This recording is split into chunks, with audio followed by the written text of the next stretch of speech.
please don't put your hands on me, hands on me. I got all these bands on me, bands on me. I got all these bands on me, all these bands on. I got all these bands on me, bands on me. Shawty, please don't put your hands on me, hands on me. I got all these bands on me, bands on me. I got all these bands on me, all these bands on me. I got all these bands on me. I counted out a quota, they like damn Walter. We really getting to it, that for damn surely. We been really getting to it, that for damn surely. My hooker get for 20 this.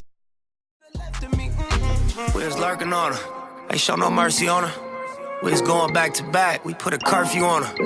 It was dark clouds on us, but that was perfect for us. We know you always crash and burn, but it was perfect.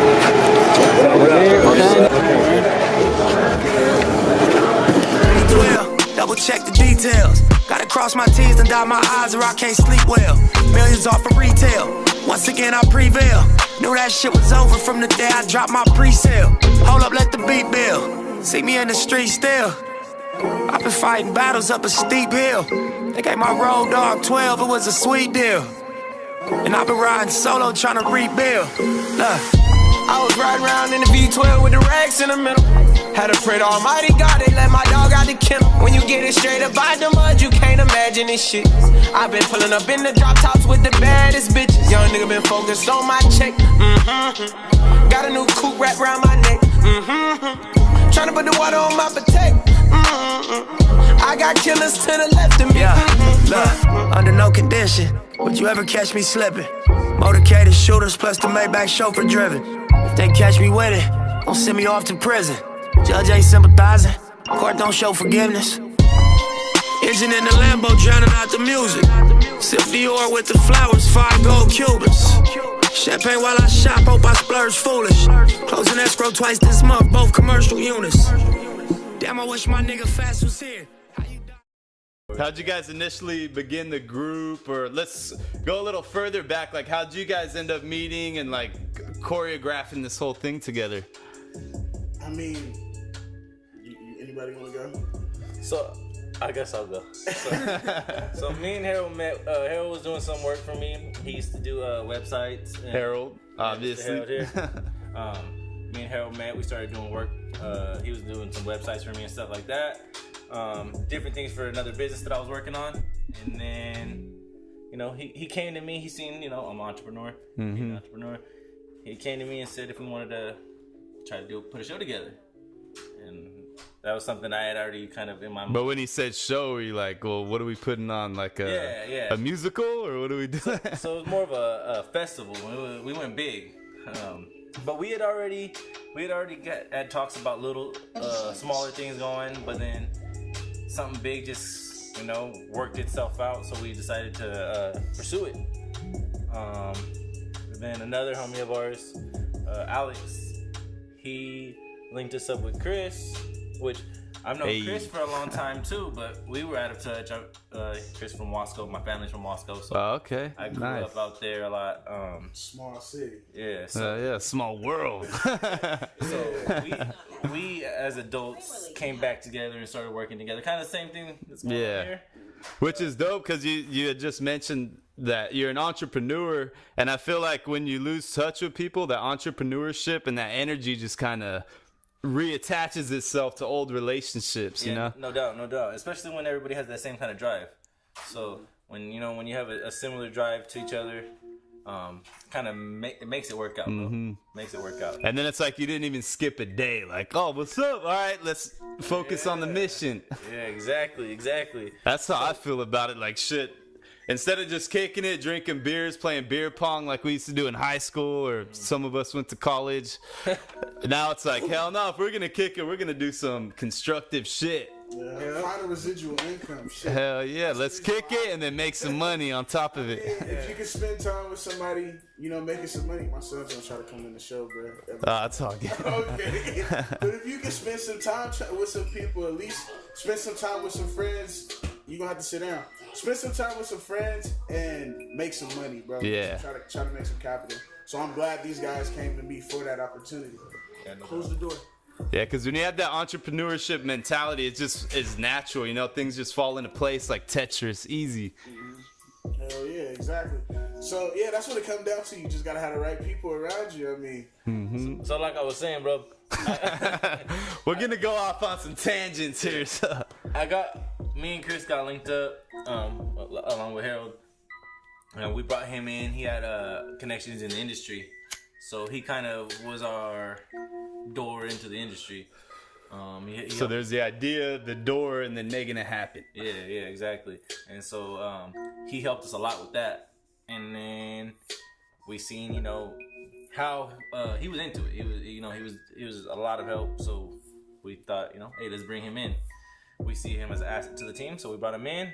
And then since then, it's been us three holding it down, the main three. And then we have an amazing team. Shout out to the fucking team. You know what I'm saying? Y'all, We love y'all. I love it. y'all go see the shirts at the next event. Shout out Josh. Shout out Destiny. Shout out Jose. We got a little shirt here. Usually we put the merch right here, but we'll save that for the next one. Yeah, for real. Yeah, shout out to the whole team. They've been going hard for us, staying down for us for a cool minute now.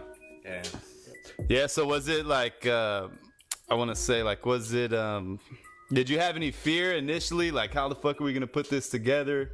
Because it's a complicated process to put on a show, get the licensing, get the artists, get the people, publicize, network, market. Yes, especially when you're going in blindfolded. It's like Bird Box, just trying to make something happen. Not necessarily, because this guy, the engine, I mean, hey, he had it all put together. He's done it before in this city. So, I mean, trials and tribulations come about, though, because... Oh, nice. So how many years of experience did you have doing this before you guys all teamed up? Before we teamed up, I had been doing this for about 2 years. I had been doing events. I want to say for about 2 years, like on the site. Strictly for Bakersfield, or? Yeah. Strictly for Bakersfield. They were all small events, just small concerts for local artists and things of that nature. I've been doing that for a while. Worked with a lot of dope locals and stuff. Yeah. Just trying to help them grow and stuff, and I made a lot of connections through that, and kind of just learned like the basic ropes. But it wasn't really anything like what we kind of delved into. We had a basic plan and stuff.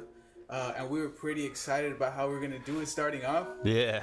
we thought we knew everything, and we had all our ducks in order. I like to think, but I think we at the same time we bit a little bit more than we could chew, And towards like the end. Because you went from local to more well-known artists throughout California, basically. Yeah, for sure. I mean, artists from the East Coast, even, bro. Yeah, we had T Grizzly. Oh yeah, that's right. Rico Nasty. Yeah, Rico Okay, Nasty. so that was the first event that you guys were gonna held. Yeah. As a company, back then we were a cashing company. Okay. There was a third partner as well, and that just, man, there was a lot of things that happened and stuff, but we were able to move forward and stuff, Mm-hmm. We took a huge L on that. Yeah.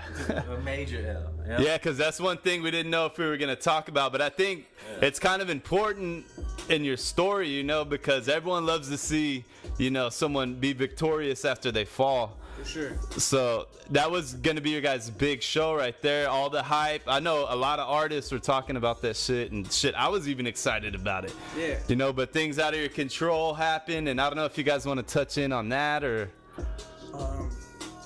we can touch a little bit on it, I don't want to go too in depth, but basic. Yeah, go ahead. All right.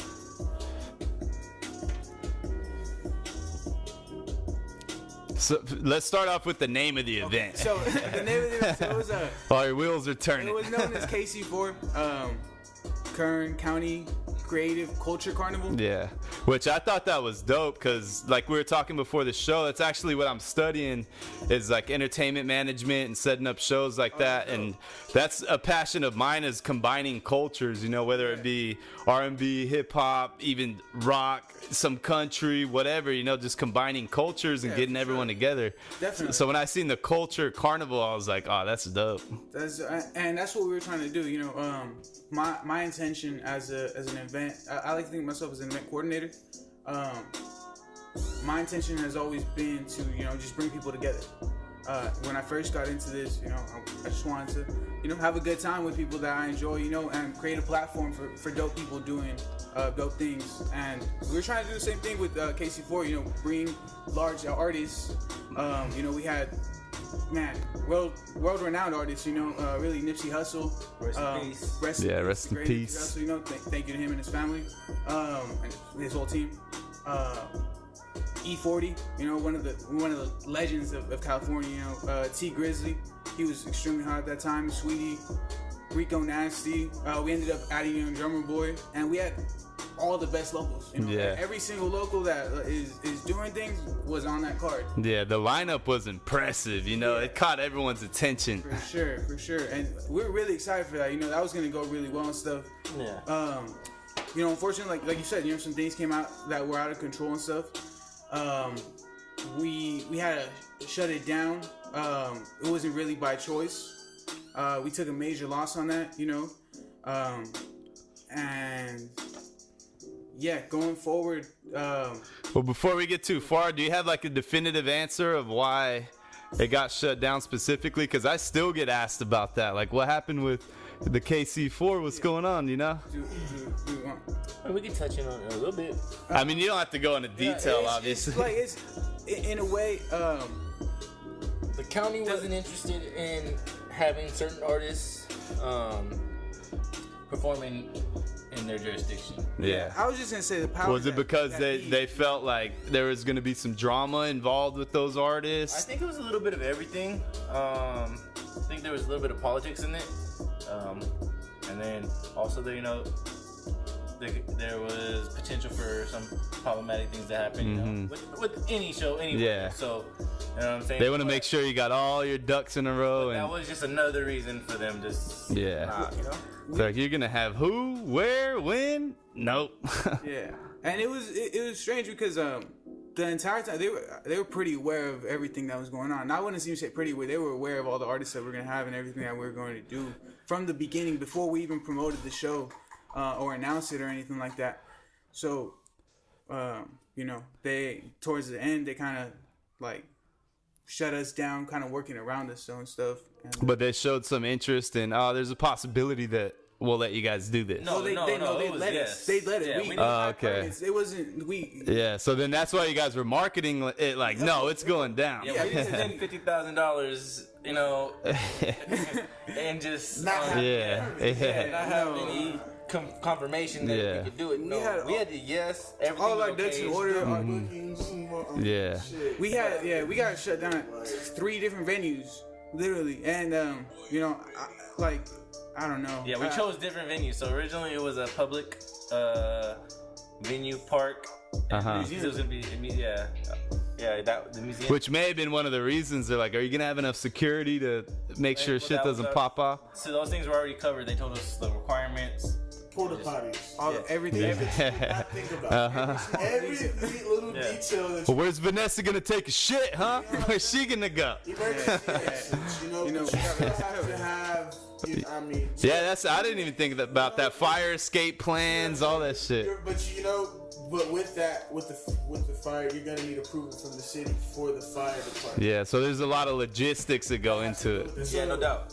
But you know, no one's gonna bicker and complain about anything. Everything happens for a reason. Yeah, and that's one of the reasons why I wanted to. The city may have been right on the situation. It's gonna be Yeah, and you know that's one of the reasons I wanted to tap into that a little bit, because now you guys are doing your thing and it's pretty consistent. So it's always good to hear the backstory, learn from your mistakes, and then be like, okay, which may not even been your guys' mistakes. You know, it may have just been the logistics of things. I think looking back on certain things, I think we have to blur this shirt out so people don't get confused. I think I'm You got the Donald Trump Loteria card. No, it says El Pendejo. I don't want nobody to look at this. I'll co-sign that. It's cool. But nah, I'm saying, but you know, somebody to look at it and don't see the El Pendejo part. But It's all right. I think 99% of people will agree with you. somebody knows the mood, you know, 'cause at the end of the day, it is a serious topic, but at the same time, we are at this point to bring entertainment and bring fun Yeah. to the city. And we thank the people that come out and support us, even though they seen the trials and tribulations that we. Yeah, because was it a heavy hit where you're like, how the fuck are we gonna recover from this? Bro, you know how many times I had to tell you guys, like, bro, we gotta go back to the city. People gotta understand, like, bro, ain't nobody janky here. Yeah, because that was the word around town, and Corey's my boy, so I'm like, nah, it had to be something deeper than that. I had got brought into this as my people, and like, them was my dudes, so I already know. So me coming, I just came back out here from SAC. So me coming to this city, I'm like, man, forget that. We finna bring another show, and we finna show the city that we can bring artists, hip hop, without it being proper. But I'm saying, like, we brought artists out here that's known to be, and you know what, that are known to be just that bring that type of crowd. I should say. That's what I should say. Yeah. Okay. And go ahead. No, you go ahead. That's all. I just want to say, I'm extremely grateful for everyone that's came out and has kept it like a real cool show. You know, we've never had any issues at any of our shows, and we're extremely grateful for that. You know, we've had great security, a great team. The city has even shown us support. You know, they had several of the police officers come out to every event. The venues have been great and stuff. Were they kind of scoping you guys out to see how the event was going? And more so, we had already been in contact with them prior, so they were really just there to show support, you know, and make sure that everything went well. So now you guys are established. Like, we can have events and not have shit pop off for the most part. Yeah, I mean, for the most part, bro. Because you can't control people and their idiocracy, you know? No, we definitely can't. But we're going to take every measure that we can to, you know, prepare just in case of anything. But even before we get that far, bro, I mean, do you guys remember every day after that event was canceled, bro, we were on the phone or meeting up every single day, trying to figure out how we were going to make this work, bro. We had contracts with these artists that we'd given their deposits to. These artists, they were big deposits, bro. They're not no small deposits, bro. 5 figures. Yeah. So that's direct money out of your pocket, and you're like, well, fuck. This is people that, we had to refund all the people that bought tickets, so it's not like every day we getting together to make sure people get their refund. That was the thing too, because I remember I was going on the IG page and I was just reading the comments and people were fucking pissed, you know? But bro, the thing was, we gave everybody their money back. You know what I mean? We didn't do nothing back other than the cancellation, which wasn't even on us, bro. Because you guys are just fully locomotive. Because what? The Kodak Black just had a cancellation, right? Because his dumbass went to Canada and didn't know you can't take drugs over there. I think the promoters is handling that shit right now, bro. Like, that's a lot of money, hard, bro. So until you've been in that position, you would not understand. And then I'm not saying you, but just people in general. Yeah, well, then also being your first event is just a bad look, and then it's like, well, fuck, are we gonna trust them the next time? Are we gonna be able to come back from that? Because shout out to your show, because I'm gonna have to leave real quick, and you gonna have to blur that cut that. I got you. I know how to edit, so if you know, but love y'all. Thank you, y'all be safe, man. Y'all have a good one, and let's bring some entertainment to the city, man. Yeah, for sure. Thanks for coming by, man. Yo, thanks. I don't know if you want to plug your IG or anything like that. Oh, shout out to One Take Family, and this says LP, and we gonna blur that out, but y'all gonna enjoy this show, man, for real. All right, man. Take care. But nah, bro. Hey, when we were canceled, bro, every day we were on the phone, every day calling each other, every day meeting up, whatever the case was. How are we gonna do this? We hired a team. Spent thousands on that. Yeah, to help us kind of fix this. Like an emergency relief team, kind of. Yeah, exactly. Which didn't help. It made it worse. We just okay. No, you got. Yeah. And then, but what's dope is everyone got their money back. Everyone's Gucci.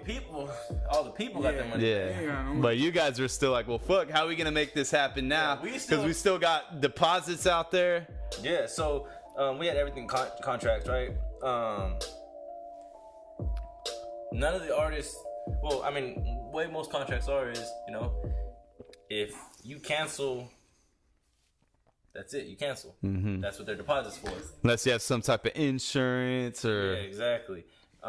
So on our part, it wasn't anything on their fault that there was a cancellation. So because it was a city, it wasn't our fault. they had the option to work with us if they wanted to. But none of the artists did.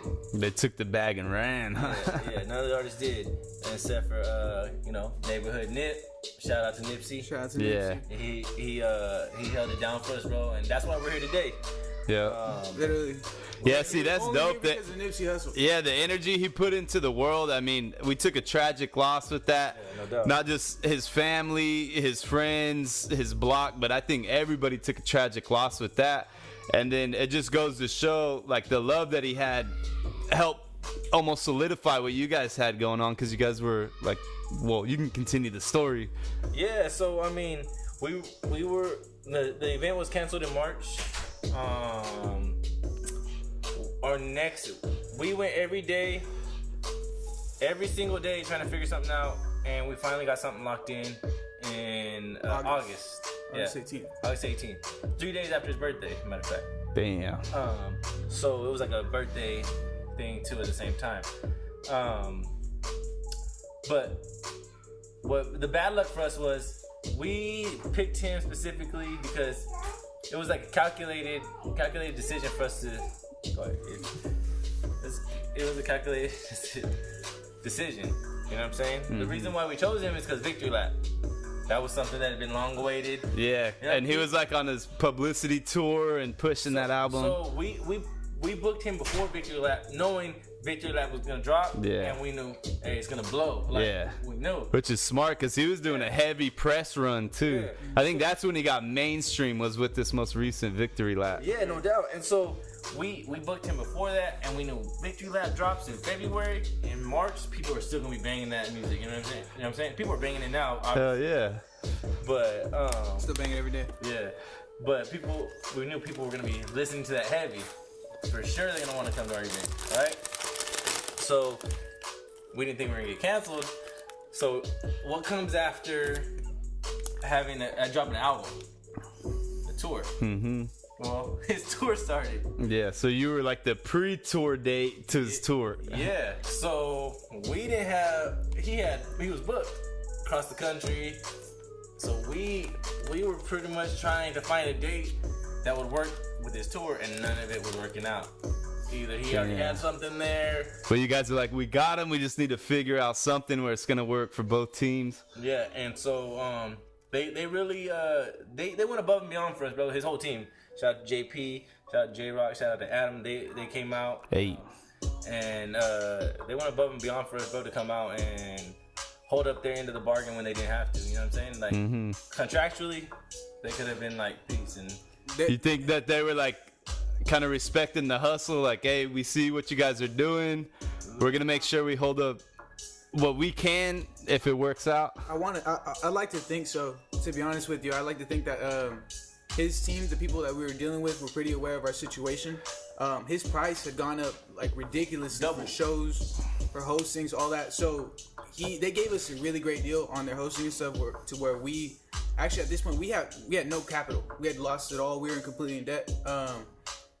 And the way that they had structured it for us, our original deposit worked as a front end. So, and then we got a club courtesy because they wanted to work with Nipsey Hussle, you know. So yeah. We got it off the strength, and so we went into this event with spending no capital, whatsoever. I designed the flyers, and really I went out to Fresno. We were just promoting out there for a while, and but really I think the club itself did a lot of promoting, and Nipsey, just off the strength of him, he brought out a lot of people and stuff. So with that, we were able to cover the remaining back end, and with what we had left over, we've been able to rebuild. Yeah, and where'd you guys have the show once it did happen? We had it at Club Imperial. Shout out to them. Shout out to Pino. Great business. Pino, bro. Hey. He looked out for us a lot. Sure, a lot. They recently closed down, but we were trying to do other events there because it was a good venue, man. It was a really good venue.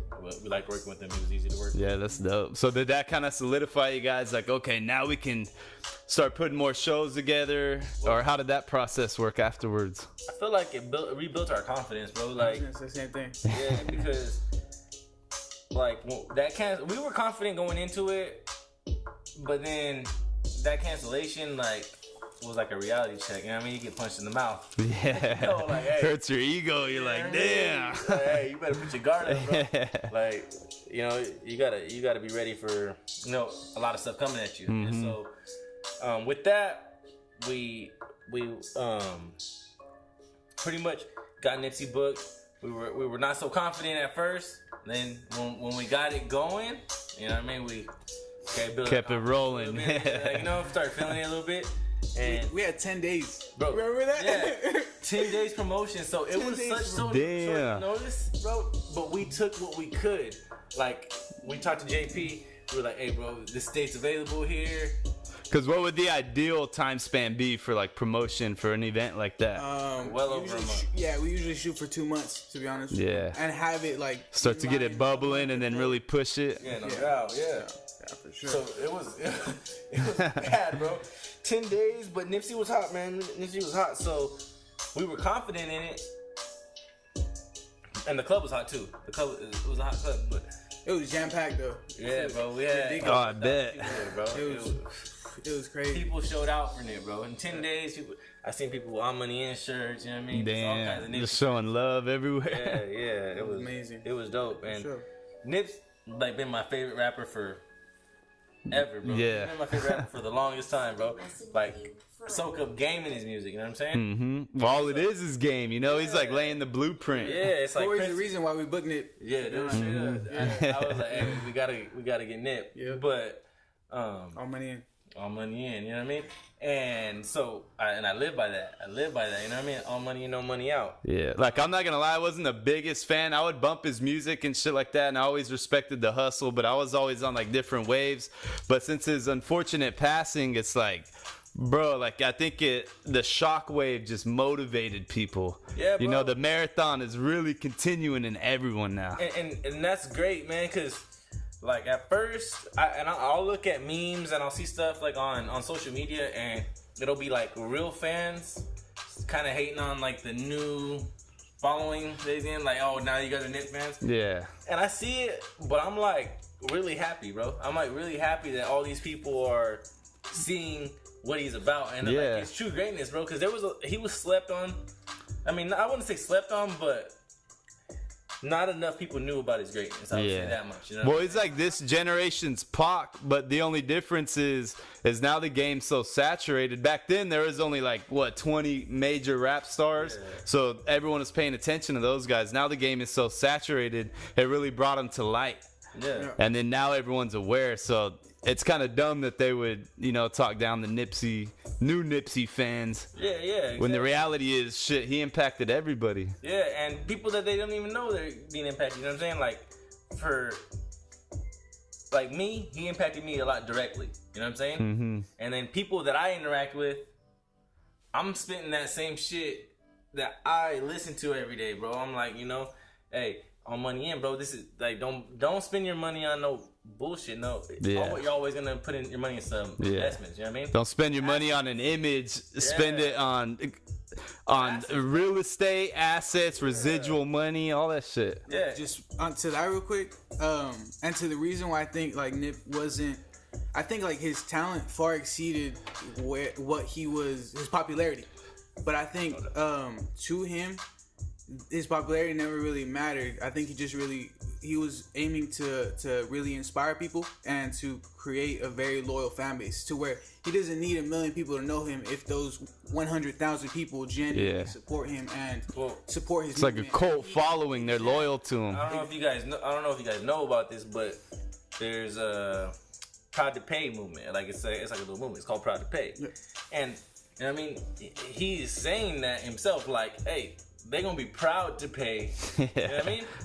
And bro, I was proud to pay that thousands of dollars to have him come out, because I was like, hey, like literally, he was flexing. Yeah. Sure. And I mean, it goes into a lot of things. Like, let's say your friend opens a business. Don't expect a discount. Pay full price, tip, spread the love, and that's why this podcast is like strongly on like local talent and shit like that. Obviously we have guests from all over the place, but I'm always pushing local talent because people need a platform to get light shined on them, because there's talent everywhere. And here in Bakersfield, it's fucking leaking everywhere. I just don't think that there's a solidified structure for them to come up out of here. Can I shout out to Chuck? Go listen to his new mixtape. It's called Used to Me. Thatoneguychuck.com. We're just speaking about local talent, so We'll put the link. Yeah. But no, like you were saying, bro, there's a lot of talent here, bro. It's a big city. Like, Bakersfield is a big city. Mm-hmm. You know what I'm saying? And so, for us, we're trying to bring something to this big city, because it's like a big city with, like, little city options. You know what I'm saying? Yeah. Like, there's not many options for the people that live here, even though there's, 500,000 people that live in this area. You know what I'm saying? So we're trying to bring, entertainment for them. We're trying to bring outlets. That's another thing that I think that's why I say we're not really promoters, bro. Like, we're doing more than that. We're trying to create a foundation for people like you, people like us, producers, And cultivating opportunity. rappers. Absolutely. Just a network, bro. A big network to where everybody, just the way LA has their program going on, the Bay Area has their program going on, we could have something similar. Yeah. Different in our own way, but similar as far as people working together. Yeah, for sure. So that's what we're trying to do. And we're gonna do a lot more of that. I don't, we just rather show than speak on that, but we're gonna do a lot. You know what I mean? For the community and stuff, and put something together. What do you guys have planned here, like in the near future? To be honest, man, we're both like just we'd rather show than speak. Well, on we it, got- it's top secret. To be honest. Okay. but as far as that, something that is already out there, we have. Nefta Pharaoh. Yeah. Oh, May okay. 17th at the Avenue. It's an all white big timer bash. Everybody come through all white. Ball Take your out. bleach stick just in Yup. case someone pours a drink on you. Well, okay. Yeah, for sure. It's gonna be a good time. So yeah, we're excited for that. Really excited. It's gonna be a sold out event. Yeah, that's dope. I think. It's right now. Yeah, I think that's why we vibe so well, is because like I see the opportunity in Bakersfield, and it kind of sucks that people from Bakersfield feel like they have to leave Bakersfield to blow up. 100%. And that's even to say, like, just like you're saying, that people feel like they have to leave Bakersfield to have fun.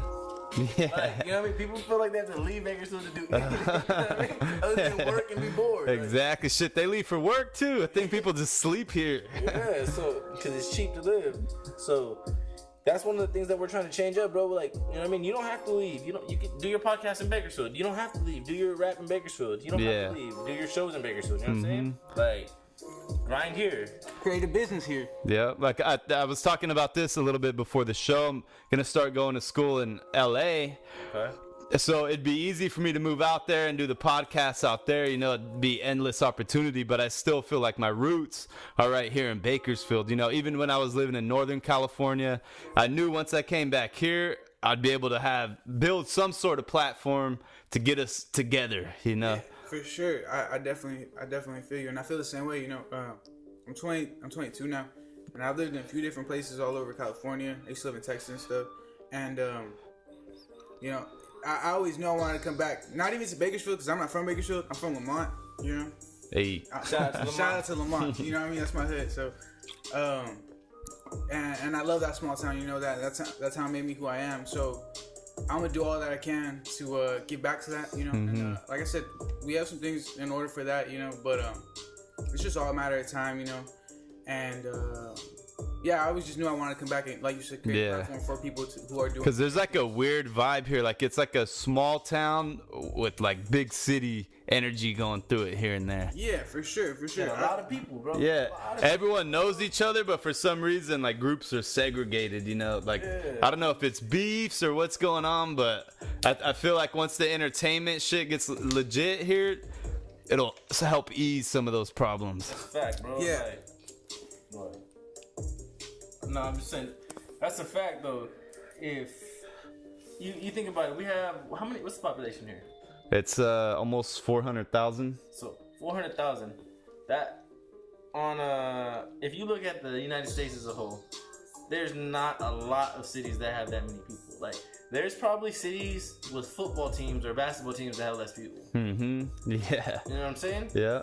So we're a pretty good sized city, but like you said, it still has a small town vibes because not too long ago it was a small town. Yeah, hell There's yeah. a lot of growth. So it has small town vibes where everybody knows each other still. Like what I mean, we know people from everywhere, bro. Like Yeah. I know you remember all. Yeah. And what's dope like about our before social media. Like, yeah. Before, Oh man, it was wild. There's only two spots you'd go: the Valley Plaza or the Marketplace? The marketplace. Yeah, that was it. Hey, you see everyone you know right there. Yeah. Friday nights. Yeah. Then we became adults, and now we go to Bricks in downtown. Now we go to Club Avenue. Hey, shout out. Even 6th grade going to Roll-A-Rama, you remember that? Yeah. I'm gonna show them up. I'm gonna get the skates, not even the rollerblades tonight. That's right.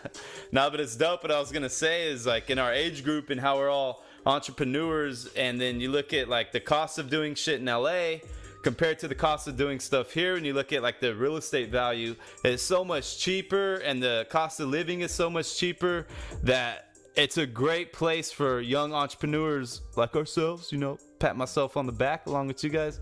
But it's a great place to actually begin something and start something and, start investing. Like Nip said, start. Yeah, bro. I agree. I think in the next 5 to 10 years, a lot of people are going to come for that specific reason. I think there's a lot of things already going on. There's a big shift in the culture. I think that's happening.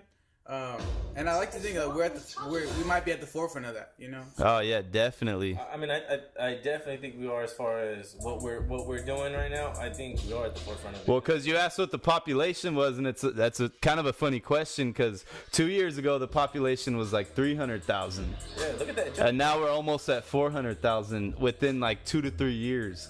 Mm-hmm. People are going to continue coming. For sure. Mm-hmm. For sure. I mean, this town's not gonna stop growing anytime soon. Yeah.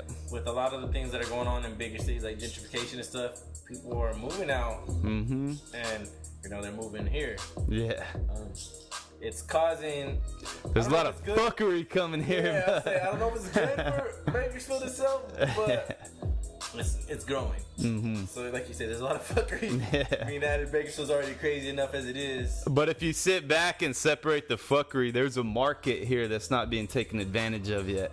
Yeah, no And doubt. it's not until recently people are coming together and being like, we need to unify Bakersfield. Yeah, and I mean, if you see, we've seen a couple people. I think there was one dude who was doing events a while back, not so long ago.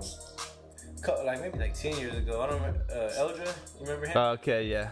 And then we went. There was a drought of events here. And shout out to Vision Entertainment. They were doing this before I was 2-3 years ago. They were selling out Jerry's every other weekend. They brought Lil Pump almost one time. Oh shit! A bunch of big ass artists. So. I went there not too long ago for the Spread the Love tour. That's where I met a lot of artists. Hey, shout out to that event. That was a dope event. Yeah. Oh, you were there?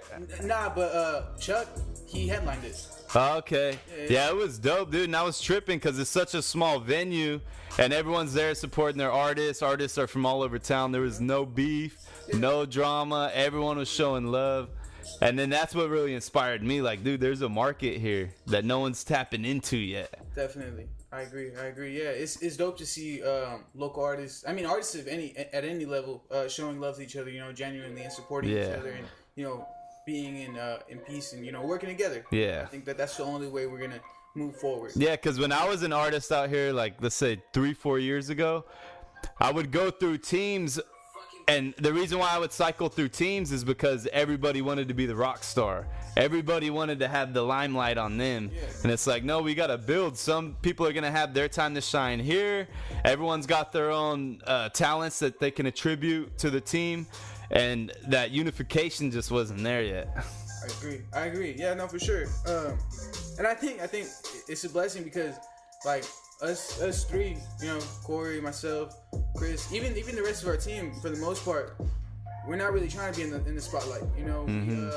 We're fine with being in the background. Yeah. Being in the cut, just doing what we're supposed to do. It's almost doper like that because less of the attention's on you, but you're behind the scenes making the connections happen. Together, we're trying to put something together for the people. And as long as you know, I think as long as we serve the people correctly, you know, we have the best events to the best of our ability. That's gonna help our business, you know, and that helps us ultimately. At the end of the day, you know, we want to take care of our team, you know, take care of ourselves and take care of the people around us, you know. So and be able to take care of our community as well. And something that I had to learn the hard way was, we can't really take care of our community or the people around us until we can take care of ourselves. Yeah. You know, so that's the law of attraction. You put good energy out there, you look out for people. Let's say maybe 50% of them come back and share the same love. You know, that's worth it. Yeah, for no sure, doubt. for sure. No doubt. And you know, that 50% might, one of those people might be somebody, you know what I mean? Yeah. It might be somebody important that A blueprint that I like to look at is TDE. And if you study their history, J-Rock was the rock star when nobody knew who anybody else was. And then Kendrick was popping, Absol, and then Schoolboy Q. Then they started signing other people, Isaiah. And then kind of their blueprint is everyone's going to have their time to shine. We're going to separate their release dates. Everyone's going to have their wave. And it's like, that's the perfect way to look at it. and like Kendrick, that's crazy, because look at Kendrick now. Yeah. You know what I'm saying? Yeah. And you gotta think he was a hype man, so he was, you know, at a level below it. I mean, he's pretty much not even an opener. He's just hyping up, you know. And he's the man. Yeah. You know what I'm saying? He's the man. That's like Pac with Digital Underground. He's humping the plastic sex doll, you know what I mean? And then boom, he blows up, and now he's an icon and a legend. Back to Nip. Nip was, you know, on the road touring with Game. Forgot what other artists were on that tour. Kendrick Lamar was on that tour too. Oh yeah, Kendrick was on that tour. Yeah, I mean, and that was like before they were popping. And look at them both now. Yeah. Yeah, strategic, everything that they do. No one's fighting for the power in that whole movement. And that's another thing that we try to, you know, we're trying to show this or preach this to the local artists is, you know, sometimes you got to be that person. You know what I'm saying? Sometimes you can't be the star right away. You know? Yeah. And even for us, like, we learned we can't be Rolling Loud, we can't be Coachella, we can't. Well, the thing is, this is the mentality that's fucked up with a lot of artists and just people in business in general, is that you don't decide if you're the star, the people decide if you're the star. So always pay respect to your team, because the people will follow suit if you're true to who you are or you put a good wave out there. That's a fact, yeah, bro. That's a fact. Like, I mean, right now, I think people are looking out for us right now. I think there's a lot of love being shown to us, and I'm actually like really grateful for it, bro. Like, shout out to Mac G. You know what I'm saying? Yeah. he looked out for us and came out and did some video work for us on a couple of events. Shout out to Ramos, he just did that Nipsey video. Yep. Shout, Jay for all the pictures. Blue Pair. Yeah, Blue Pair. Sean F since day one has been extremely solid. Extremely. Yeah. He's shot videos for us. He's performed. You know what I mean? Yeah. Like, and he's a dope artist who he's extremely popping. You know. Yeah. In Fresno, he's a king out there. And then it kind of goes back into proud to pay, you know, because a lot of videographers, if you ask them like, well, how's it like working with local artists? And they're like, well, they don't like to pay. You know, I'm putting all this time and effort into it. They don't want to pay, or they want to be cheap. But if you have a strong relationship with them, you know, they'll look out in the beginning, but as soon as you get on your feet, be proud to pay them, you know? Absolutely. And that's the same with our team and with everyone that we work with, you know? Because initially, like I said, we went into this with no money whatsoever, no capital. So we weren't really even able to pay ourselves, much less our team, much less ourselves, you know what I mean? So them first and foremost, you know, but it took us like I don't think till our fourth event was when our team actually got paid, and even then it was just a small amount, but it was just to show our gratitude, you know, for them actually helping us out. And they weren't making a killing off of it, but it was just like, hey, something that we're building here. Get some dinner or something, you know what I mean, a little bit more, but you know, we wanted to look out for them the same way that they look out for us, and they know that in due time, like, you know, if anything, like, you know, I definitely want to make sure that everyone who's with us from the start, as far as like our team, you know, get some sort of equity and stuff, you know, and like everyone is taken care of, you know, and not just Yeah. themselves, but like when this grows into a giant multi-million-dollar company, you know, and we're across the nation, hopefully across the world one day, you know. Which it will. Yeah. Yeah, because when you're first starting up, everyone's going to have to sacrifice. If you really believe in the team and the movement and where you guys are going, everyone's going to have to sacrifice, and loyalty's key. Yeah. Once you hold that down and everyone works well together and you start building, then the fruits of your labor start coming in. Yeah, for sure. Absolutely. But here's the thing. So you can't always cash people out right away. And there's no money to cash people out. You know what I mean? But what you can do is provide as much opportunity for people Yeah. as you can. Don't be stingy with your videographer. Hey, this is my guy. He's doing this. If Yeah. you need him, here's his number, his business card. This is my merch guy, my print guy, whatever. So that's one thing that we've done. Like with Mac, that's what I'm saying. Like Yeah.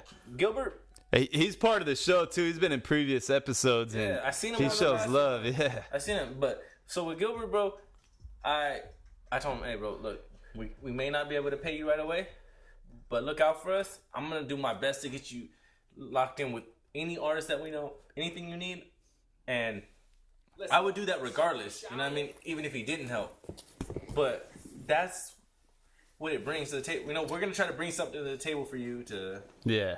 help your Like, we're not coming empty-handed. Yeah, If we can't pay you, at least we'll give you some opportunity somewhere else. And I mean, you could see that even him, you know what I mean? Shout out to him. He was appreciative too.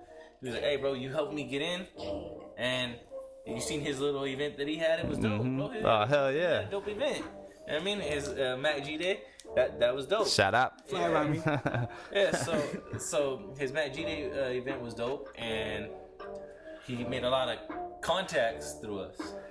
And that's what we're trying to do. Like I was saying, how we're trying to build a network. Yeah. We're trying to have people in everywhere Yeah. to be able to connect people, bro. And see, his contacts are now fucking with you. And Yes. I overuse the word network for a lack of better words, but that's honestly what it is, you know? Bouncing back and forth, everyone working together, building until there's really like a fucking underground railroad or an above ground speedway, you know? Literally. And I mean, I'll tell you this much right now, though. Whatever a video costs, like, money's important, bro. But sometimes money's not important as opportunity. You know what I'm Yeah. saying? Yeah. You can have money and not have, you know what I mean? Like, say for example, you have enough money to you're an opening artist. You have enough money to buy a slot or whatever the case you're trying, or buy a feature, or whatever, right? But say you buy a feature, you might get a subpar, not necessarily subpar, but you might not get the most out of someone. Yeah. Versus if it's your boy that's looking out, giving you this opportunity, like out of Yeah, love, bro, yeah. on the straight. I mean, they're gonna look out for you, and now they're going hard for you just because they want to. You know what I'm saying? Yeah. You know, and you might not have. If I know him and I don't know you, I'm gonna give my guy opportunity. You know what I'm saying? That's generally how the world works. Yeah. Or if he needs something done through me, I'm going to go with our relationship and give him the same respect. And exactly, I'm gonna be like, hey, this is my boy right here. You know, link up. He needs this. Can you help him out with this? You know, and you may do that because of me. Yeah. But otherwise, you might have been like, hey, I don't got Yeah. time. And it may pay off money-wise down the road. We may be like, hey, something worked out over here. What's up? And even if he has money to pay you, you may have other people that are willing to pay that you prioritize. But because of someone that you know that's asking you, you may do it, and maybe it works out in your benefit. You know what I mean? Maybe Yeah. you break the next big person. You know what I'm saying? And I'm like, hey, now I need a favor. What's up? Let's get it. So the opportunity is crazy, bro. Opportunity is crazy, and you can't buy opportunities all the time. You know what I'm saying? You can have money, but you can't buy that opportunity Yeah. because sometimes things have to be given to you or earned. Yeah. No, I think earned is the best. You work It's for it. doing good business, too, and just Yeah. being a solid person. And that's what I mean by earning. I mean, having good principles, bro. Like, you know, treating people right, showing that you want it more than the person that has, you know, this money. Yeah. Like, If they do a favor for you, you better be able to do a favor for them if they ask for it. like your talent, though. Talent, bro. Like talent and work ethic. I think are two of the biggest things. Work ethic comes first to me, and then talent second. Yep. But you can have And talent. then luck. You can have Just talent, sprinkled on top. but work ethic will build. Work ethic will give you luck, bro. You know what I'm saying? I think work ethic eliminates the luck factor because you can earn that. So, for example, if he has money to pay for a slot, but this guy has talent and he's broke and doesn't have nothing, but he's worked his way. You know what I mean? He's been on the out at the mall grinding, handing out CDs. He's been doing everything that he can to get his music out. People are gonna fuck with this, bro. People are gonna fuck with They're gonna appreciate the footwork. And then if he's got talent to go behind that, and it's actually some good music. Yep. Boom, there you go. Now people are really fucking with you. Yeah. Versus this guy may not have talent, but he has money to get the word out, buy some advertisements, whatever the case is. You know what I mean? There's a lot of ways to promote yourself nowadays if you have a little bit of money. Oh yeah, easily. Just like industry plants. Yeah. There's so little of them that are actually successful because once the hits start popping off and you start to see the person in their interviews and their background story, people are like, nah, I'm good. On to the next. Yeah, it has to. You have to be true to the story that you're portraying. You know what I'm saying? You have to be true to that, and it has to be organic. Can't be 6ix9ine in it out here. It only lasts a year. You know what I mean? So, exactly, man. You gotta, if you're true to your story, man. If you're keeping it real with people and you're talented and you work hard, people will see that, bro. Yeah. And I think anybody can appreciate a hardworking person, bro. Oh hell yeah. When you see someone grinding, bro, or even when they don't got talent, bro, you see someone grinding, you be like, damn. A lot of because their insecurities start playing like, oh shit, he's grinding harder than me. Yeah. And then that splits up the type of person. Either you're gonna hate on it or you're gonna follow suit and be inspired by it. Yeah, I think that right there is, to me, one of my biggest things. It's almost like a challenge. Like, oh shit, they're going hard. Coachella's going hard. Like, what the fuck are we doing? You know what I mean? Like that's one thing. A quote I always remember in my mind, bro. Always remember, and it's from Nip. And it's something that they had written on their wall in Boss Hogg's house, and it was, "How hard are you really going?" Ask yourself that, bro. Like, how hard are you really going? You know what I mean? Yeah. You could say you're going hard, all this bullshit, but are you really going that hard? Like, should I be looking at cat memes for 30 minutes today? Nah, probably not. Yeah. and it's a reality check, bro. It's a reality check unless either you're doing what you're supposed to do or you're not. And even if you are doing what you're supposed to do, maybe you could do more. Yeah. You know what I mean? Could always do more. Exactly. So that's one of the things that always sits in with me is I'll catch myself slipping, being on social media or something, or distracted by anything. Yeah. And these distractions, you know what I mean?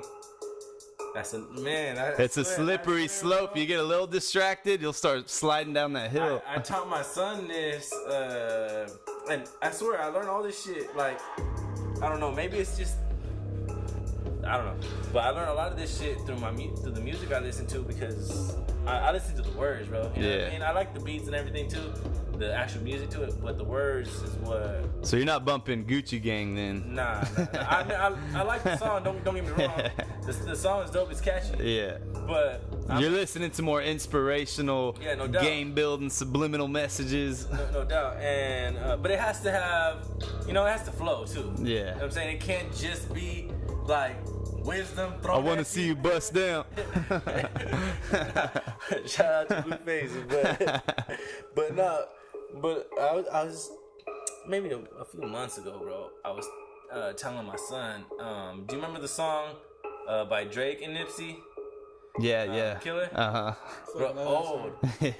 And my favorite line in that song, I was teaching my son the other day, and I was telling, how does it go? It says, when on a mission, your worst enemy is what? Idle time. Is idle time. Mm-hmm. Bro. Damn, that's facts. Yeah, and I swear I told my son that, like, I don't know how many months ago, bro, but I used to tell him, and he's like, what's idle? Like, all right, let me break these words down, give you a new vocabulary list to study. And so I asked him, like, and it's funny is because I just seen an interview with Nipsey talking about what he talks about with his daughter. on the I way. seen it. Oh You seen that? yeah. Yeah, on the way to Okay, school, yeah. so- yeah. I talked to Bubba about that on the Yeah, mama. Okay, yeah, tell mommy. All right, thank you. Bye. Love you. It's my guest star, my daughter. shout out.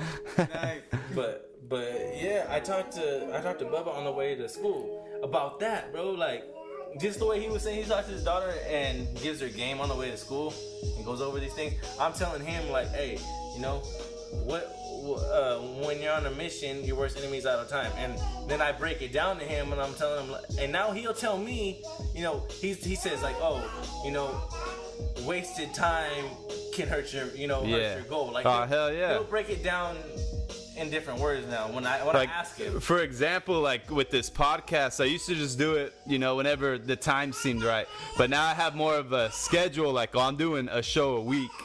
Yeah. And it's going to be a new guest every week, and this is going to be the criteria, and that's it, you know. And then once I get that structure down, which I'm doing pretty good so far, now it's like, okay, what's the next thing I can do?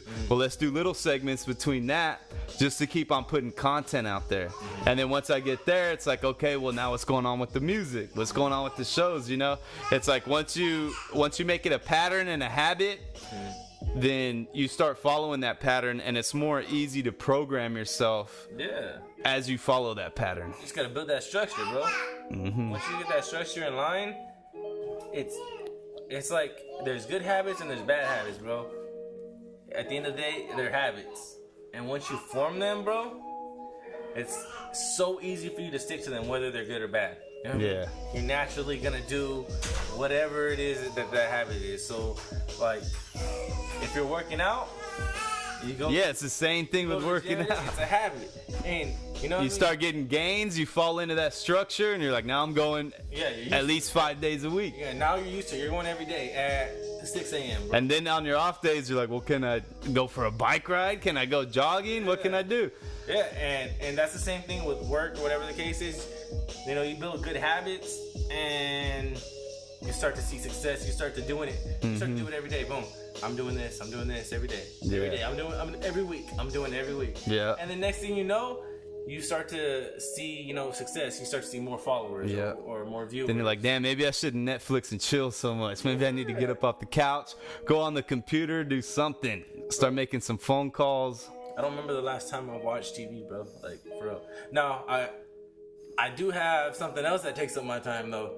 Like, YouTube takes up my time. Yeah, TV is not TV anymore. It's a new TV, bro. YouTube. But most of the time, it's listening to stuff that, like, usually I feel it's helping me. Yeah, now you choose the content. Yeah. Because you are what you eat, whether it be what you ingest in your system or what your eyes are ingesting. Yeah, or your ears, your brain, everything. Yeah, I listen to Joe Rogan. I like Joe Rogan a lot, bro. His podcast is dope. Hey. I like I listen to music. I'll be listening to music whether I'm working or whatever, or I'm listening to a podcast most of the time. Trying to soak up as much game. I mean, there's game in everything, bro. Yeah. Especially like in your industry.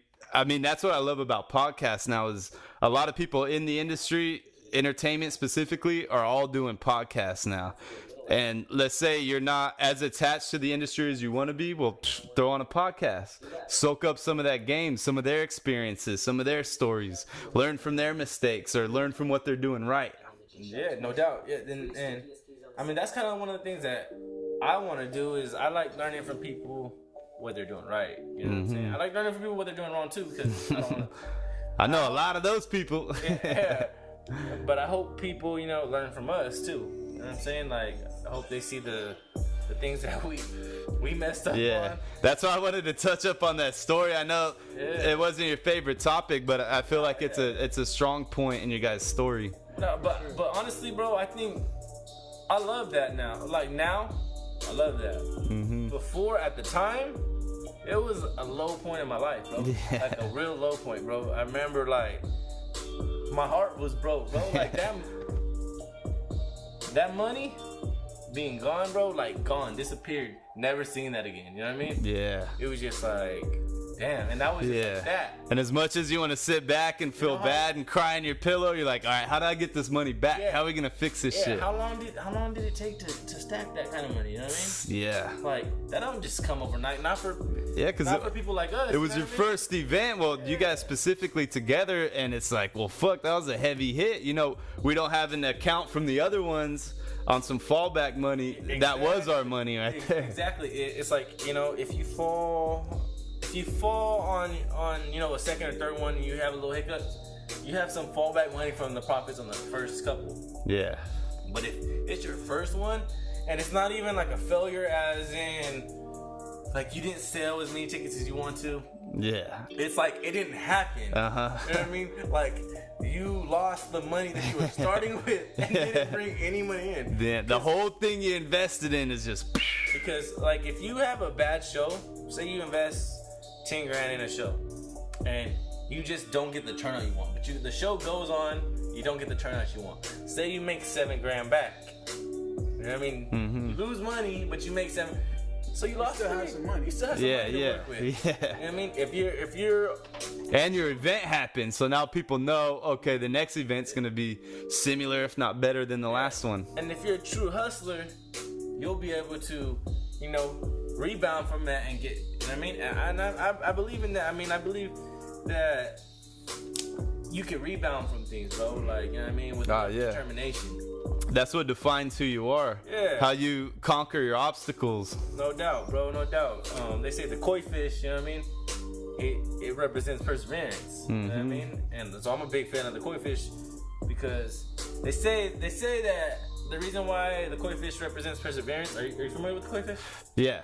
You're Yeah, because the tattoos and the story, the backstory. But you're familiar with the backstory. Yeah. Swims upstream, right? Yeah. One of the only fish that swims upstream versus swimming downstream. Yeah. So I think that's Besides a dope. salmon, but no one wants a salmon tattooed on them. I mean, somebody might. Some chick watching's like, I got one across my neck. What you mean? Put the picture in the comments. Hey, shout out to you. That's perseverance. You're living with that. Nah, but yeah, bro.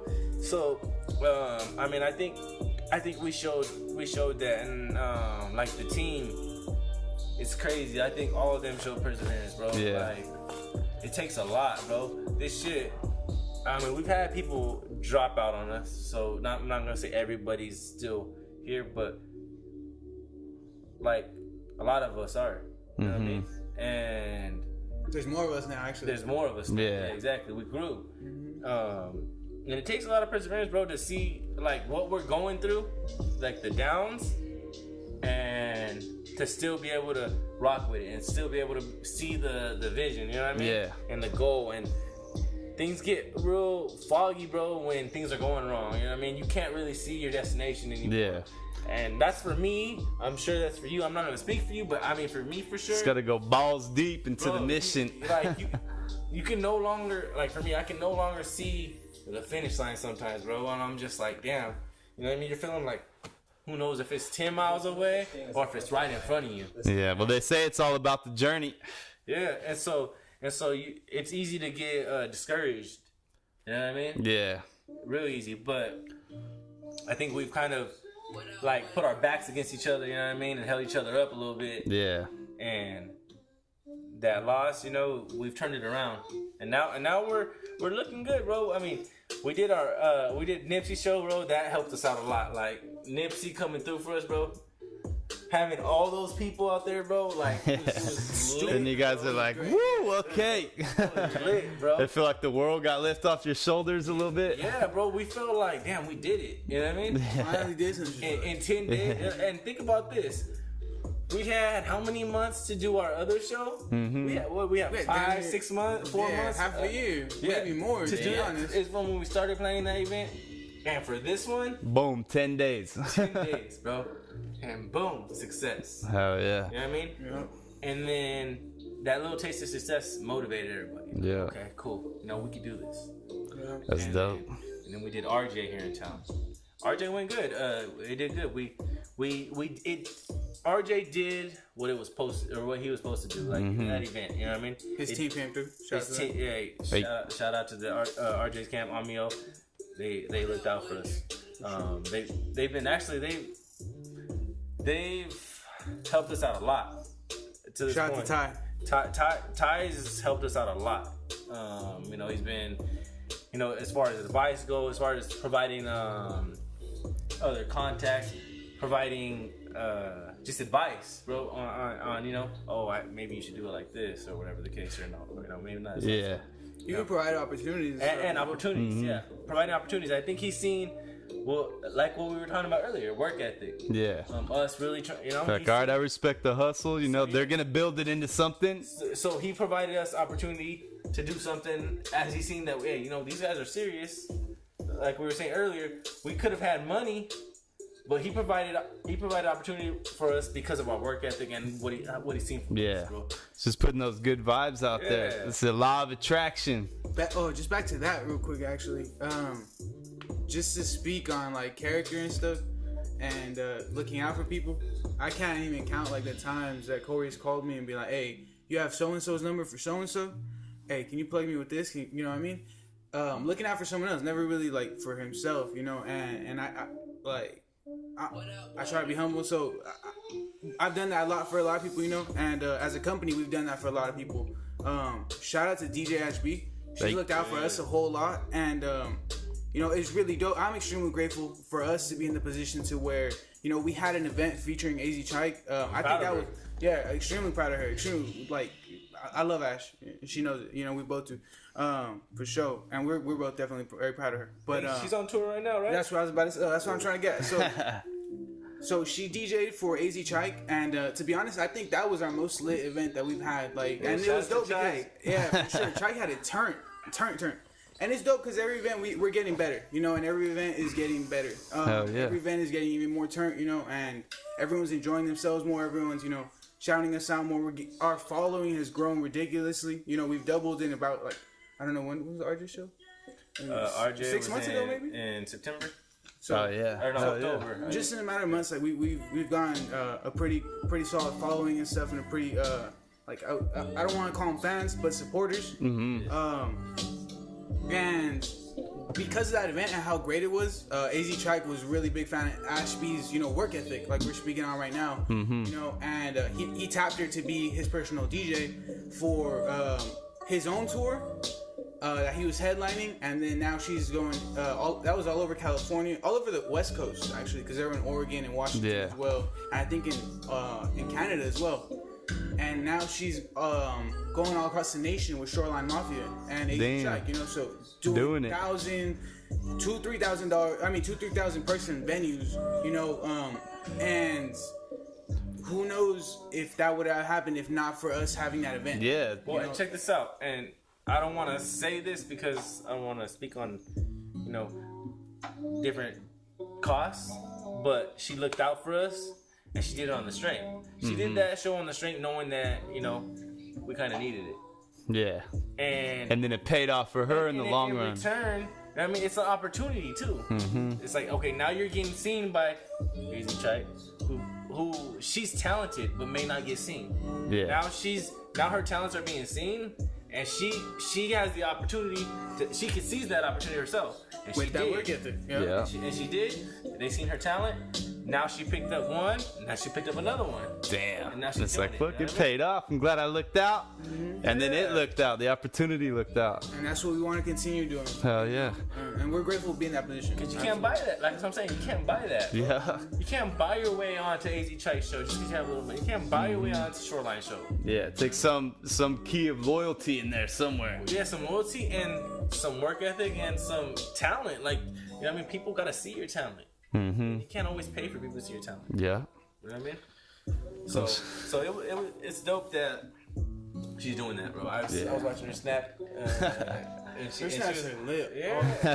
All the time. I was doing. Hell yeah. She got a 420 party coming up tomorrow.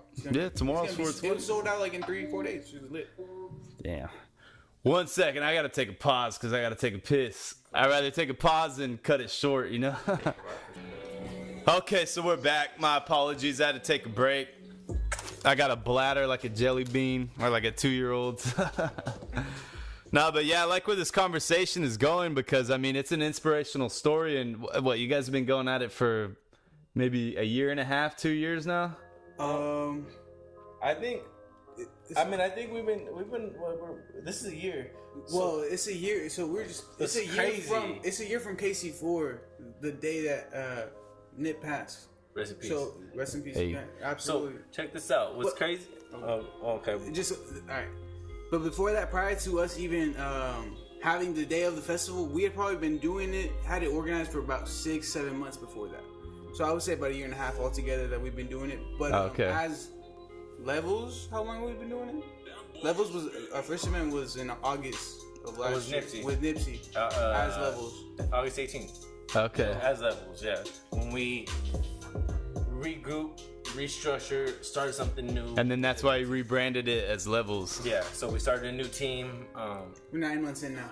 Okay. Yeah. Because there's always levels to this shit. And that's one of the things, I mean, that we look at it. There is levels. Mm-hmm. There is levels. And we're trying to level up, bro. We're trying to move up every step, you know, in any way. Well, in everyone's story, they start out at one level and they end at another. It's up to you to decide what level you're gonna end on. Sure. So, Going but global. touching on you asking about, you know, how long we've been doing this, our first event was on March 31st, 2018. Okay. Right? Or it was supposed to be.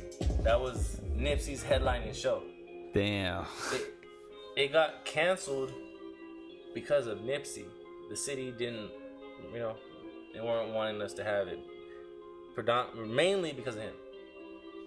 Because they thought that there was going to be a bunch of beef and issues going on. And it was political. 5,000 people, which is what we're hoping to have. Which is crazy because I feel like he should have earned his stripes and his respect by trying to end the violence and trying to bring a resolution of things.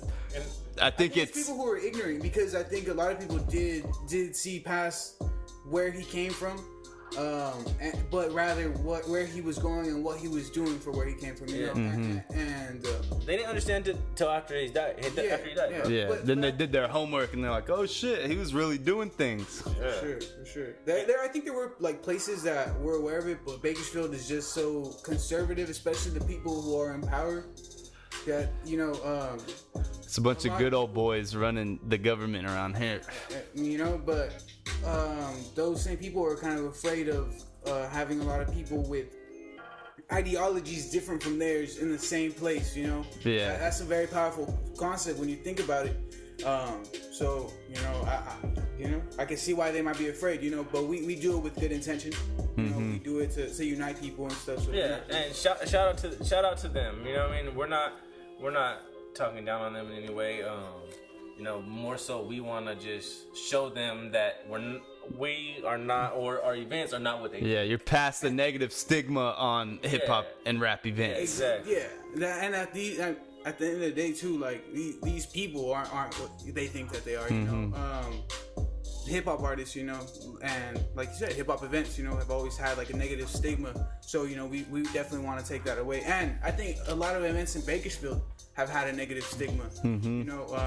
So we're working to change that as well. That's one of the key things that we focus on. I mean, that's like a major priority is the safety of our events. You know what I'm saying? Yeah. We focus on that so much is because we want everybody to come out and have a good time. We don't want, any negativity at our events, bro. Nobody does. But not everybody prioritizes that. You know what I'm saying? Yeah. So that's the difference between us. We really focus on, But there's gotta be a transition because hip hop used to be a subculture, but now it's pop culture. Yeah. It's really guiding the influence of the youngsters and stuff like that. So I think for the people that are in charge, they need to understand that this shit's not going anywhere. You need to take the responsibility of transitioning it into something that you don't have to be concerned if there's an event. It should be like a country concert, a rock concert, anything like that. It needs to be taken more seriously, not just, we're not going to let these hip-hop artists come, Absolutely. We got Garth Brooks coming next week or something. Definitely. Shout out to Garth Brooks. I like it. Garth Brooks is dope, bro. Yeah. Shout out to Old Town Road. That got me listening to country again. That's the only country song I like. But yeah, nah, bro. But back what I was saying is our first event was March 31st. we actually got saved. Nipsey saved our company, bro. Like, you know what I mean? Him being a stand-up guy saved our company. Like, and he happened to, unfortunately, you know, pass on the same day that our event was supposed to be held on. You know what I mean? A year later. Yeah. You know? And what's even crazier is I called his manager about a week and a half before. I was like, hey, bro. Like, I was like already ready to try it again because we did Mozzie, which I believe was I'm not even gonna say that, but I did Mozzie. We did Mozzie, and everything went well, bro. Everything went extremely well, and we had Shout out to the police who came through very. Yeah, shout out to BPD. Yeah, they came out and they ensured that we had a safe event. You know, their presence was appreciated by us. You know what I mean? And we seen that it helped. Were they pretty chill when they were there too? They weren't just looking for somebody to. Nah, they were just making sure that if anything did happen, you know, we just had them there as a presence, bro. Nothing more. And they came out and looked out for us, and we appreciate that. But I think people appreciate that, to be honest with you. You know, stuff does happen, and you know, because some little suburban kids that bump Mozzie don't want to run into some hood ass dudes that bump Mozzie and be like, oh, what's gonna happen? No one wants to bump into anyone that has ill intentions, you know. And if there's certain situations where you can't avoid that, it's good to have a positive authority figure there, you know what I mean? Or not even whatever, you know. Yeah. Well, and you got to think about it like this. Most of the people that go to events, you know, the majority of people go to have fun. You know what I'm saying? But it can be changed by people who, you know, go with that intention. But all these people that are going to have fun, none of them want some kind of negative event to happen. Yeah. You know what I mean? While they're out. You know what I mean? So they don't want to experience that. You don't want to be caught in a world star moment, that's for sure. Exactly. Whether they're from the suburbs, whether they're from the hood, wherever you're from, people are just going out to have fun and see the artists that they listen to every day or whatever the case, you know? And so they're trying to have a good time, so that's what we're trying to provide. We try to ensure that. But like I said, what I was saying is with Mozzie, we had a great safe event. I had a little bit more concerns with that event, but we made sure to kind of cover that. Yeah. And so when it was all said and done, you're like, thank God nothing popped off here. Everything was good, like held every down. Single time. Yeah. And every event, we're just like, hey, you know, grateful. We're like, thank you to Bakersfield, you know, for you know being. And we stress actually. We post that on our Instagram after every event. You know, we thank everyone who came out for making sure that it was a peaceful event. Give recognition to the customers or the showgoers. They're the most important people here. Without them, we're not doing anything. And you know, but like I was saying, I hit up Nipsey's manager and I said, hey, you know, let's try this again, but not the way we did it like that. I said, let's try it at a private venue. One of the venues that we've already been working with that we've seen, there's no issues with us bringing artists that may be a little bit of a risk, you know. Let's try it again. He was like, hey, no doubt, let's do it. Let me know a date. We'll figure out the numbers. Yeah, cool. That's dope. Got off the phone with him. We kind of were exploring options, talking about, you know, different ideas at that point in time. We didn't have anything set in stone. That was something that I did behind the scenes on my own. I didn't even tell the team. We all kind of do that, to be honest. Yeah, we all do our own little things, but then we bring it to the table when we have something that we feel is like more already set, you know? Like, okay, hey, this is gonna work. So I did that, and then, you know, like a week later, he passed. Damn. And I was just like, damn, we were ready to bring him back to the town. It was right around the time of our bad, you know, our downfall. And they were willing to do it. They wanted to do it. And then this happened, bro. So, I mean, I don't know if it's a coincidence, you know what I mean? Or if something telling us that we need to. There's a message that will prevail in hindsight later on down the road. But it's just he's not him being the reason, but he's the reason that they pointed out why we were canceled. He's the reason why we were able to to build it back up. Yeah. And then this That's happened. crazy. It was like full circle in some Yeah, weird and way. I mean, I'm not saying he's the reason. Like, I mean, obviously all of everything that we're doing, but everything kind of surrounded what he did too. You know what I'm saying? And just to speak on that real quick, that speaks like to the character of him as a person, you know, and the way he was moving, you know, and I really do pray like that, you know, one day we accomplish the same things, you know, not the same things, but we work in the same way, you know. Yeah. That him just looking out for us in the slightest thing, he probably didn't even think about that. Completely changed our lives. You know, he didn't think about it because to him, that's just how he is. Yeah. That's who he was, you know, who he is still. You know, his energy lives on. But I would definitely say he thought about it, bro. I mean, he knew what he was doing. He knew it could break us. I'll tell you, like, in that regards, you know, maybe he didn't think about it as far as, like, debating whether he should do it or not. yeah, that's what I meant. Like, Because of his character, he knows, like, it's the right thing, you know what I mean? Like, as long as it's not hurting him or whatever the case, you know what I mean? Yeah. If he can look out, he's... But, yeah, like, that, like you said, speaks on character, bro. And being able to do something like that, that'll make or break somebody, bro, it's huge. It's huge. When you can change somebody's life, you're doing things, you know what I mean? Hell yeah. And that's in a And positive not just or one negative life. way. Yeah, It's a whole there's team. probably countless situations where this happened, and he Yeah. just touched so many teams along the way. I mean, just us ourselves. But even there's in three of us. us, and then we got a whole team, you know. And like I said, we're gonna build a multi-million-dollar company off this. You know, we're gonna be global. Everyone that is working with us and will work with us in the future is gonna be straight. And in a way, it all stems from that initial event. You know what I mean? How do you guys plan on separating yourself or giving your guys' company a stronger identity from all the other entertainment groups that are out there? For me, it's always been about having the best experience possible. You know, and making sure that we have, first and foremost, you know, people are there. They don't even care about us. They don't care about who is performing. They're there for their favorite artist. You know, so we want to make sure that their favorite artist is there, is in a great spirit, is in a good mood, you know, has everything that they need so that they can go on and give a great performance and everyone leaves there satisfied. Apart from that, you know, we're doing things behind the scenes to just really make the entire experience smooth.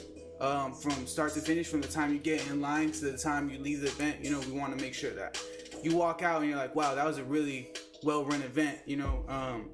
And there's all types of like different specific things that we're doing as far as that goes, you know, just how we handle our tickets, how we handle our guest list, you know, our VIPs. Yeah. You know, every event, like I said, we get better. We learn every time. Yeah, you know. so the main priority is the experience and making sure that it's a smooth, Absolutely. enjoyable experience. Smooth, enjoyable, safe, fun, you know, and you know, everyone kind of wants to get away for a little bit. You know, everyone looks forward to the weekend, so we want to be that thing that they can look forward to. Yeah. You know, for sure.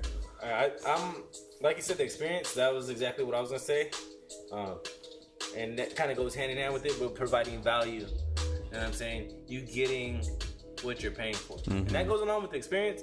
But I mean, you could have a good experience, but it might not necessarily be, you know, what you paid for. Yeah. I want people to, you know, their experience to exceed what they paid for. Yeah, like, damn, I got a deal on this. Yeah, like, hey, whatever the ticket cost is, damn, that was worth it. I'm definitely cashing out next time. exactly. I don't want anybody to ever feel like, oh, you know what I mean? I paid X amount of dollars and I didn't get X amount of dollars worth of experience. You know what I mean? Should have left with a T-shirt or some shit. Yeah. So that I think I'm big on value myself, so that's what I want. Yeah. You know what I mean? Whenever I purchase anything, anything that I'm looking into, I want to see what, Yeah. you know what I mean? The Because cost doesn't matter most of the time. People It's work the value. hard for their money now, and Yeah. I mean, people don't have money just to be splurging like that. So when they do splurge, they're almost trusting that you're gonna give them a good experience when they hand over their money. Well, and that's kind of the trust factor is I want them to know that, okay, they came to one on, you know, they went out and took a risk to come to our first event or one of, you know, their first event with us. And they enjoyed it.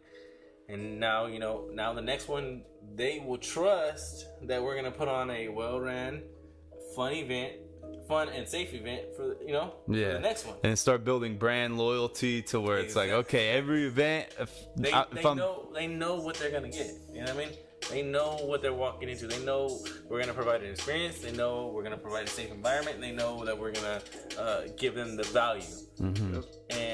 And I think when you can do all three of those, and especially in this industry or any industry, you know what I mean? If the product's there, if it's a good product, you're good. You know what I mean?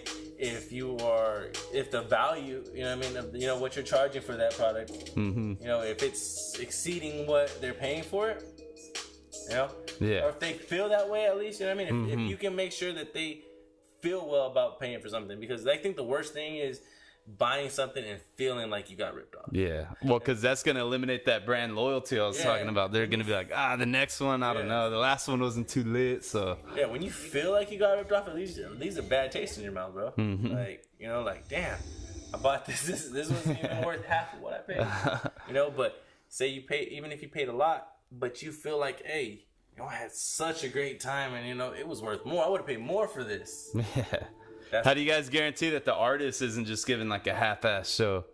Do you guys kind of have like a pep talk with them, or they kind of understand? Really, I think we've been really blessed to have every artist come through in a great mood initially, and from then on, our thing is just making sure everything they need is taken care of, whatever that may be. Whether because that brand loyalty is on both sides, both the client and then also the performer. Yeah, absolutely, and that performer may end up looking out for us later down the line, providing us some sort of opportunity, connecting us with someone, all sorts of different plays. So if he says, all I want is a bowl full of red Skittles, you got red Skittles right there. Sure. Even if we got to get the big bag and pick them out, We have a list like that right now. I don't even mind doing that right now, So if that's what we got to do, that's what we do, Yeah. And also, just to speak, apart from the experience, I mean, that's first and foremost. But we are still,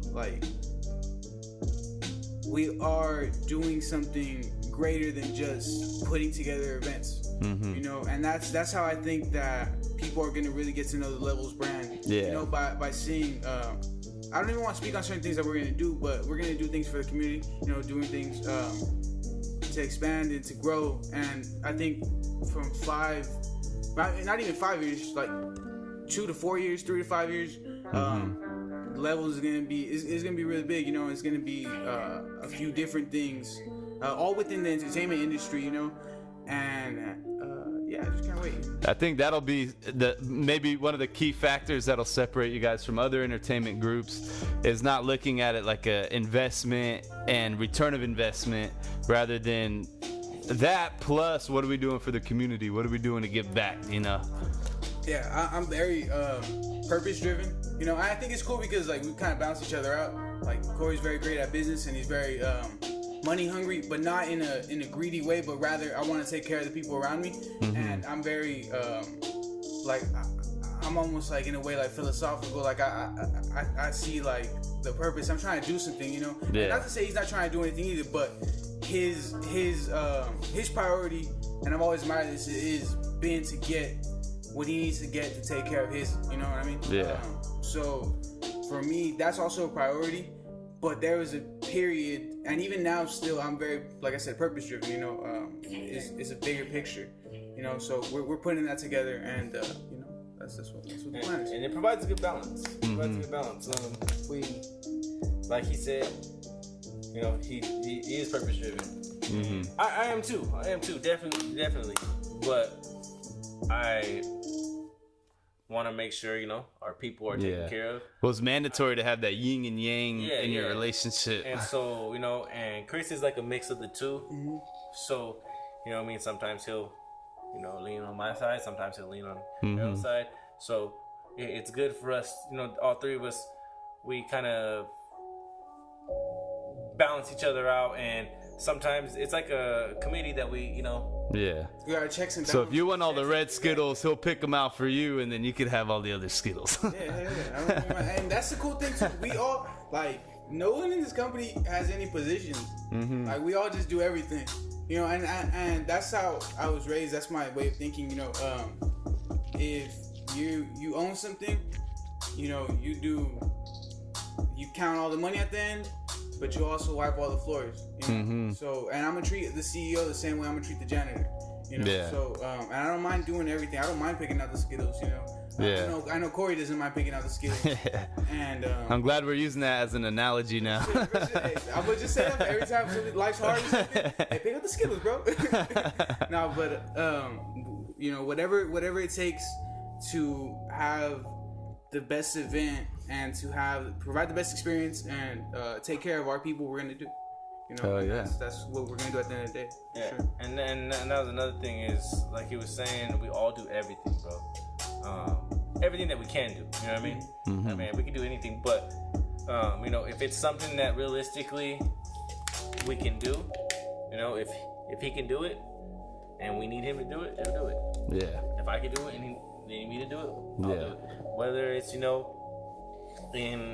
some people's eyes the simplest thing or the least important thing, doesn't matter. Yeah, nobody's fighting over the work and being like, oh, I did this, you need to come and pick up your pace over here. No, yeah, we definitely do that. we definitely do that. I was about to say, I think we were doing it. No, we do that all the time. but as far as like saying, looking at this job that needs to be done as below our pay rate. Okay, I got you. Yeah. Saying? Like, even though the pay rate analogy doesn't really apply to us, but that that's not below your pay rate, bro. Go do that. You know what I'm saying?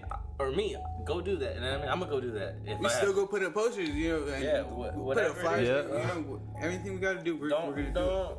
Don't ask anybody to do something you're not willing to do. Yeah, that's key right there. Absolutely. And so we do that. And that's another thing that we've talked about. I don't remember who. Somebody was talking to me. Somebody on our team was talking about. It's just stressing that every job is important, just as important as the other. Every single job. It's a working motor almost. Every gear needs to work with the next gear. Every nut and bolt. You know what I mean? Will decide whether that engine runs. If we didn't have a few people at our event, or even just one person at one of our events, things are gonna change up. That might not work. So everyone there plays a key role for sure. So yeah, but everybody on our team has been everybody's been hustlers, bro.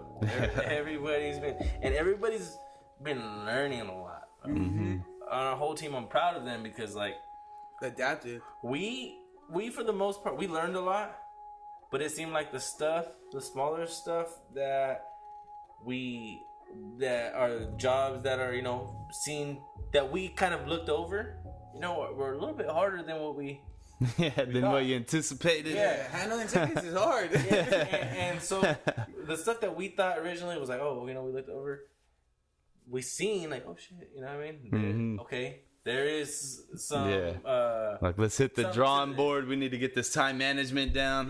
Let's figure this out. And so and we take advice from them. Yeah. Honestly, that was another thing I was gonna say too. Like, I think how right now you said that we don't tell each other, hey, pick up the pace, or you're not doing this, so I did that, whatever.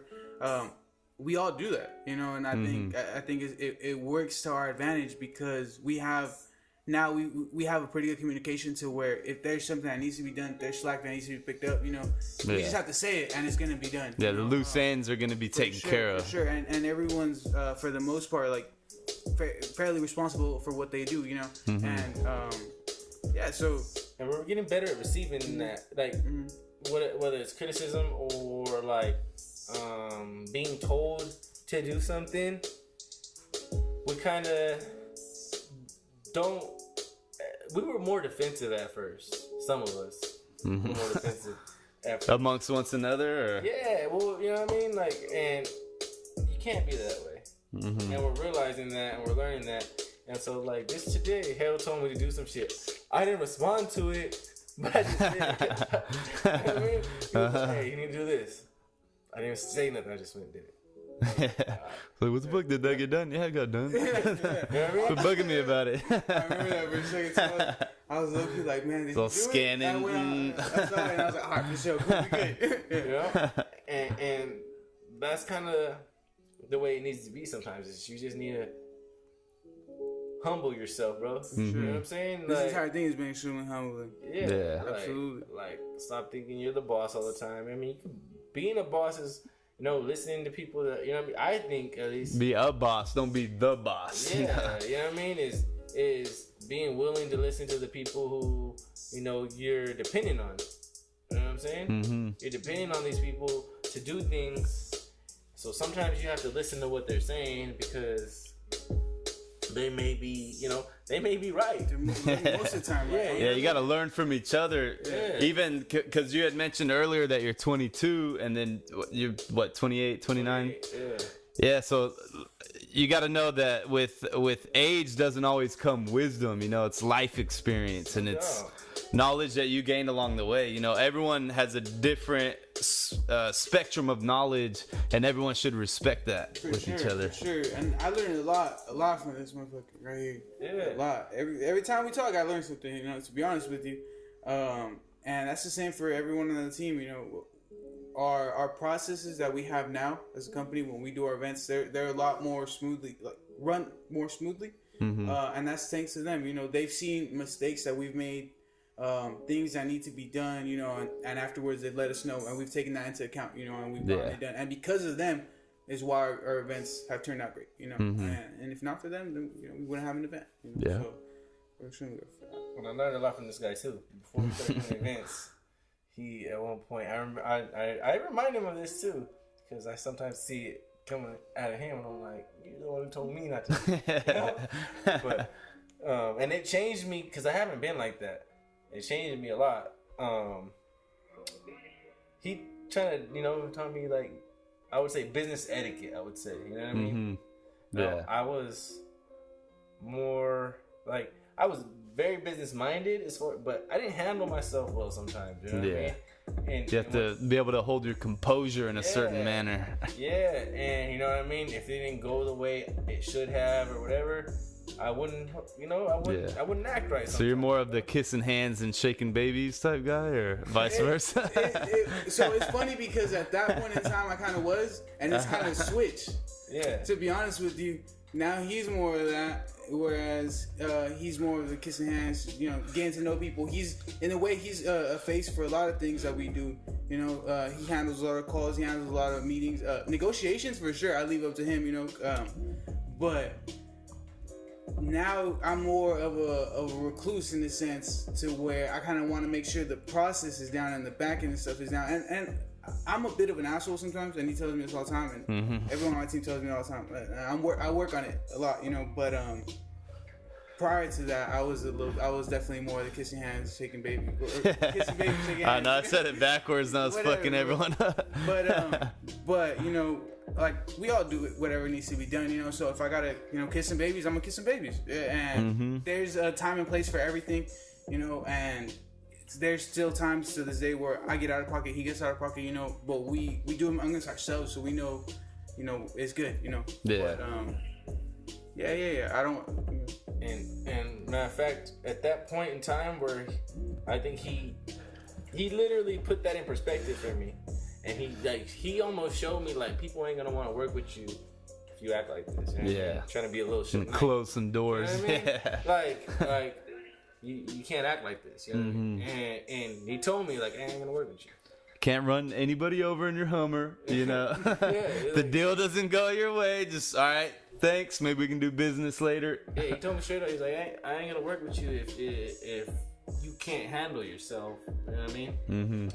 And it was like, I remember, bro, I was like, damn, he's right. Like, I'm not a prideful person in that regards at all, bro. Like, when someone's right, I'm the first one to admit it. But you gotta be right. Like, if you ain't right, I'm gonna make sure you're right, too. If you're not right, bro, I'm definitely not gonna tell you you're right. But if you're right, and even if I'm wrong and I'm strong about however I'm feeling, but I'm wrong, I'm the first to admit it, like, damn.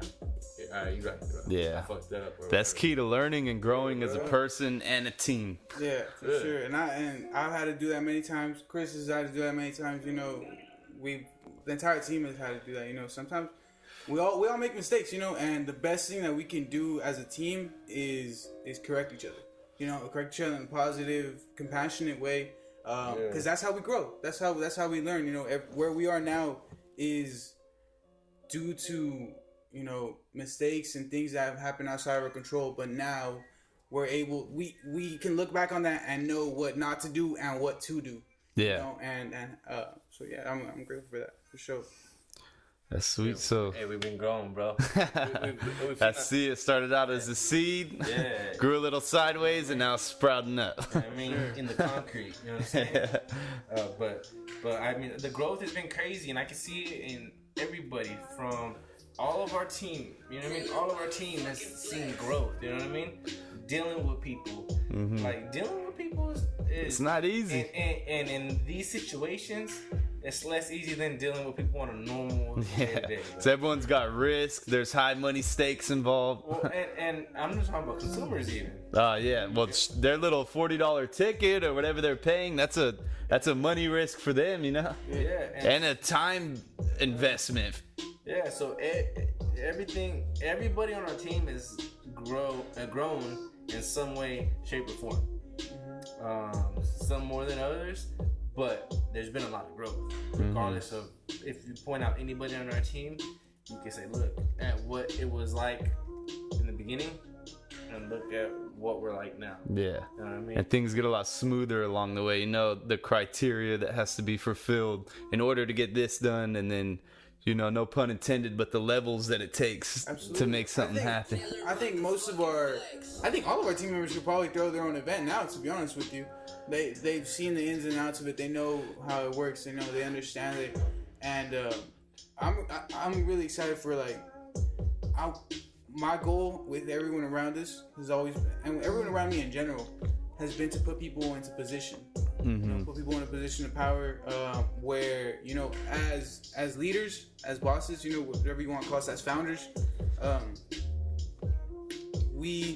I think our biggest priority and goal is to find the right people, hopefully the people that we already have around us, you know, and then, you know, kind of show them the ropes, but then give them that room to do what they need to do, you know, and because that's how we grow as a company, you know, and that's how they learn. And I think someday there's going to be a lot of opportunities that are going to come to them, you know, where they might be able to have their own event company, where they might be able to run some giant event company, you know, where Eventbrite might be like, oh, we need this, whatever, you know. Yeah. And I can't wait for that, you know. That's what I would love to see happen, you know. Well, that's what it's going to end up most likely being once you get to be a multi-million-dollar corporation. Sure. It's going to get more complicated. There's going to be individualism, but there's still going to be unity within that. Absolutely.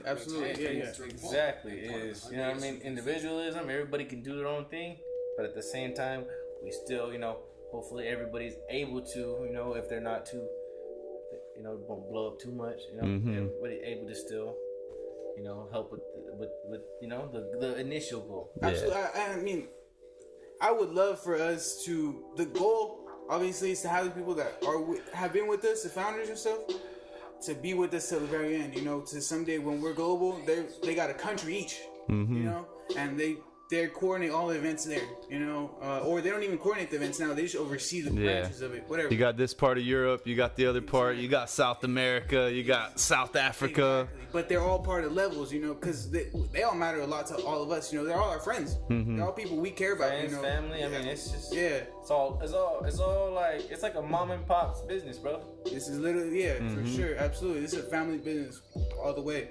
So I want to make sure that we can take care of them, you know, and that we give them opportunities. And, you know, I would love for them to stay with us, absolutely, all the way. But if they ever do get an opportunity and decide to take that, I'm going to be happy for them, you know. Or even if they do, because this isn't what they want to do necessarily, you know, this isn't their dream. If we can do something to where we put some change in their pocket and they can go live out their dream, you know, and that's fucking amazing. That's what we're trying to do, you know. Or provide some residuals. Yeah, for sure, for sure. Hell yeah, that's what it's about, those residuals. Yeah, absolutely. Work hard when you're young and then enjoy the fruits of your labor when you're older. Absolutely. No doubt. So that's the goal, bro. That's why I've been working so hard like these last, man, I don't know how many years. But I I've been working, bro. It's grinding. You know, the grind has not stopped. I mean, I feel like I've been grinding my whole life, but you know. Shout out to Nipsey. Just get that in there one more time. But I've been grinding, bro, and I mean we've all been grinding, but it just seems like, you know, your time. It seems like there's not so much time, bro. Yeah. You know what I mean? Oh, it goes quick. Yeah, it goes quick. Like, you know, just, you know, last week we were in high school partying or whatever. You know what I mean? So you gotta think, like, from high school to now, how fast that went when you look back on it. Yeah. You know what I mean? I feel like I was just ditching fifth period not too long ago. So that's why I'm like, man, I mean, my son's about 9 years old. That's what I was gonna say too. Once you have kids, you really start to notice how fast time flies. Yeah, because they grow like weeds, man. Every year they're getting new traits, and you're like, damn, you learned so much in this amount of time. If you fuck off all that time, you're like, damn, I didn't grow. You know, my child's growing. I should be growing too, because there's no excuse that after high school or college or once you get your job or start a career that you should stop growing. Yeah. You know, you always need to be growing, no matter what your age is. That's one of our purposes as humans on this earth, is just to grow. That's all we literally do. That's all our body does is grow. Mm-hmm. So, I mean, yeah, I agree. And that's the thing, bro, is we're growing, like, physically, you know, but sometimes our lives or our positions in life don't grow, you know what I mean? Mm-hmm. Our circumstances. Yeah. So, and it seems like it's more, doesn't seem like, it's definitely more difficult to grow your circumstances than it is to grow your body. Like, naturally, you're just you know, your age or whatever. Uh-huh. I've only gained 5 pounds in a year of going to the gym, so that's hard. I have that same problem, but I mean, I think, you know, my buddy could do that in a month in the Krispy Kreme line. So there's different ways of growing. but yeah, what I'm saying is, like, on the circumstances, you know, it takes a lot of work to position yourself, put yourself in, you know, positions to where you're comfortable, to where your family's comfortable. Mm-hmm. To where you position, you know, your parents to say not have to work after a certain age. You don't want your parents to be, you know, working, you know, 9 to 5 or 50, 60 hours a week, mm-hmm. hard labor, which a lot of us do. You know, have parents that work hard labor. You know what I mean? And, you know, if you can provide a early stop to that, you know what I mean, that will feel good. And I mean, you'll love that you did that for them for what you know what I mean? And like, the same thing for our own kids, though. You know like, I think Big Sean said it in one of his more recent songs, like, he ended the curse of not having shit. Yeah. You know, I'm the first generation millionaire. And it's like, that needs to be installed in people's heads too, of that it's not just you're representing you, your family, your team, everybody. You know, if you got a new car, that's nice, that's cool, but what about everything else? What about, like I said, the family, the team? Yeah, what about, you know, your parents, you know, that are living in the hood, that are, you know, having trouble paying their rent or their mortgage? Mm-hmm. What about your kid? And I mean, you're nice and with that chain on and that new car, and I mean, but what about your kid that, you know, doesn't have, I mean, he may have the essentials, the basics, you know what I mean? Mm-hmm. But doesn't have the opportunity or the positioning to prosper. You know what I'm saying? Mm-hmm. Like, I'm a firm believer in positioning, bro. I believe, you know, if you put yourself in a position to be successful, you will be. If you put yourself in a position to be unsuccessful, you will be. You know what I mean? Super easy to be unsuccessful. Yeah, and so, like, it's not, neither one of them is guaranteed. And I mean, you can put yourself in this position to be unsuccessful and then end up being successful. But the odds are against you. Put your energy in the right place. Yeah, exactly. And so that's what I'm trying to do, like, with my family, with my kids, with my brothers and my sisters, and, you know, just trying to make sure that they have, I mean, they have the position to be successful. Mm-hmm. Because the way I look at it is, I want my son to, you know, go to be able to do whatever he wants, whether it's go to college, go to, you know, be an entrepreneur, whatever he did, whatever it is. I want him to try to eliminate as many obstacles as you can. Exactly. You know what I mean? I don't want these things jumping in your way, trying to stop you from getting to where your goal. You know what I mean? And if I can eliminate those for you, you're more likely to be successful. Yeah. But that's going to take me working and me putting in a lot of effort. Yeah, you got to be the tip of the spear. Exactly. And not everybody, I mean, people see it that way, but it's different to do it. You know what I mean? You got to live it that way. It's like, you know that you got to work out at the gym. You know what I mean? To get swole. You may even go get the membership, but you still got to go. And then when you go, you got to know what the fuck you're doing along the way. Yeah. So that's one thing that we you know, I think all of us, you know, see it that way. We're trying to position our people to be successful. And that's the team members, that's our family that aren't on the team. That's just everybody, our friends, everybody that's around us. Try to position as much as possible. Now, we can't do everything for everybody, but we may be able to position one person to have an opportunity. Yeah. You know what I mean, get one obstacle out of their way. You know, maybe we get 2 obstacles. I mean, something. knock as many as we can, bro. For me, a big goal. My bad. Oh no, you get. But this has been a goal for quite some time, and I'm always like inspired by Jay-Z. He's been one of my favorite artists for a very long time, but he talks a lot about generational wealth. Mm-hmm. You know, and that's really what I want us to build. You know, I want Levels Entertainment to one day be at the same level as Live Nation or AEG. You know what I mean? Producing giant ass events, selling out arenas, you know, stadiums, creating 400,000 person festivals, you know, and like doing that here at home in town, you know, and bringing that type of environment here to Bakersfield and to Lamont, but also to the entire world, you know, and we're gonna be at that top of, like, you know, like I said, competing with the AEG. Yeah, the top, you know, tier level. These giant companies and stuff that have been around for years. And I don't want us to ever sell it. You know, I want the people that started off with this, you know, to have equity, you know, to have something that they can pass on to their kids, you know, that hopefully their kids can pass on to their kids and stuff. And hopefully we build a company great enough, Lord willing, we build a company great enough to where it outlives us, you know, like I said, by generation. Yeah, and it's generational. The people who started AEG don't do nothing now, you know, and so that's what I would love to see for our company, you know, and for everyone as well, you know. Hell like yeah. I said, we're just, like he said, we're trying to take care of our people, you know. Well, shit, I think that's a good note to leave it on. I think we're at a high moment. Sure. I hope for you guys listening, it's been inspirational, you know, for me too, because I haven't heard the backstory and what you guys are currently doing and what your projection is.